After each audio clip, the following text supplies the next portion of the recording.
How do you fund or find subsidies for your new business? Your precise capital requirements are spelled out in the business plan. Most startups do not have sufficient equity to get up and running. If possible, though, equity should not account for less than 20% of total financing. There are various ways to make up the difference to what is needed.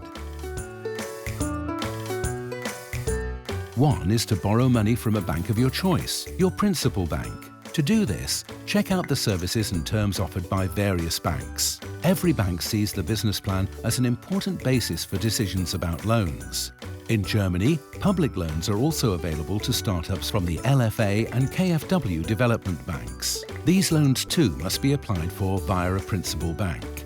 Equity financing can be used to complement or as an alternative to bank loans. Here, partners contribute what is known as venture capital. These partners can be private equity companies, venture capital firms, or business angels. Business angels are experienced managers or entrepreneurs who place not only their capital, but also their expertise and networks at the disposal of startups. Crowdfunding is yet another form of financing.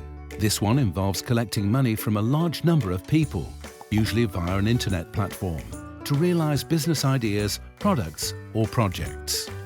Highly innovative high-tech startups can apply for special support and subsidy programs, as well as innovation vouchers for research and development. Similar programs are also available in the cultural and creative sector.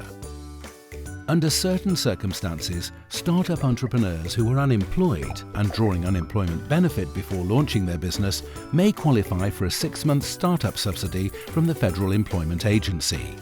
Entrepreneurs can also apply for pre-startup coaching or for BAFA support for the development of business expertise.